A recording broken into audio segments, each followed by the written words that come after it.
Un très grand intérêt parce que ça va permettre aux femmes d'alléger leur travail quotidien. Voilà, ça va leur permettre aussi de faire des meilleurs produits, hein, de qualité, comment dirais-je, au profit de la population.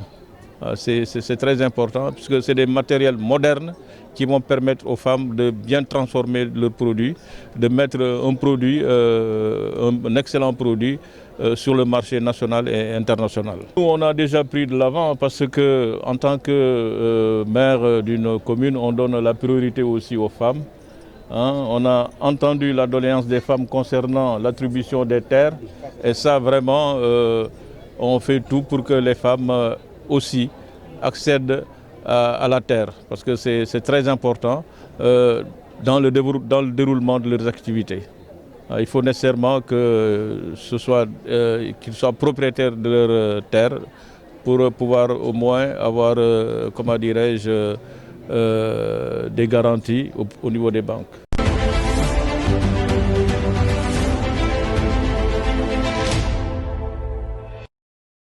L'agropole est un projet de zone de transformation agro-industrielle qui se base sur le développement des chaînes de valeur pour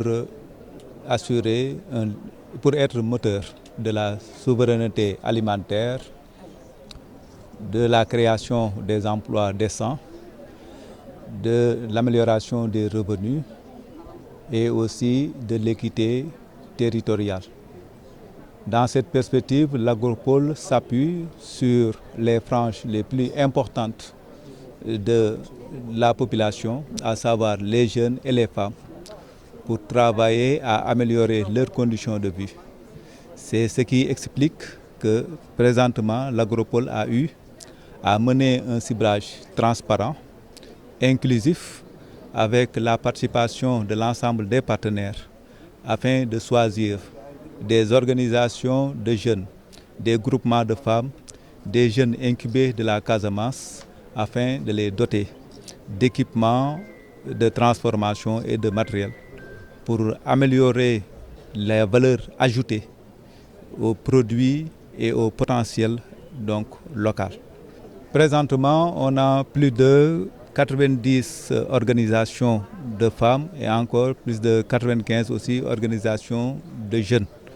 Et ces organisations sont fortes d'un grand nombre de membres que je n'ai pas en tête.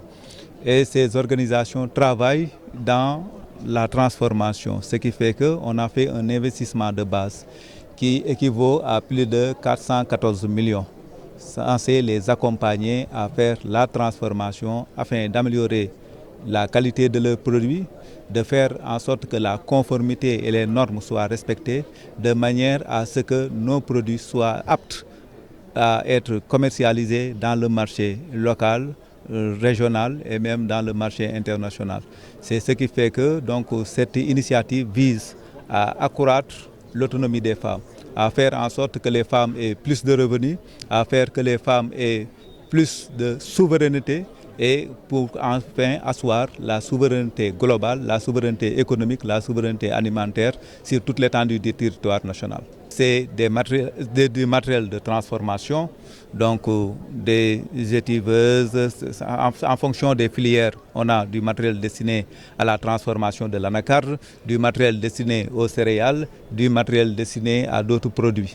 Et pour tout ce qui concerne maintenant, disons, les périmètres maraîchers, c'est du matériel de jardinage.